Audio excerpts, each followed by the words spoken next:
اسمعوا، عم بسمع صوت البحر. بس نحن مو عند البحر. ايه صح، يمكن الصدفة خزنت صوت البحر من الصيف الماضي يعني. خلونا نجرب ونتأكد.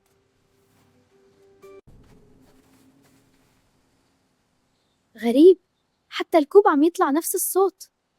شو؟ يعني مو صوت البحر؟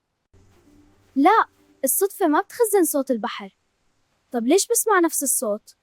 لأنها بتكبر الأصوات اللي حوالينا فبتشبه صوت الأمواج.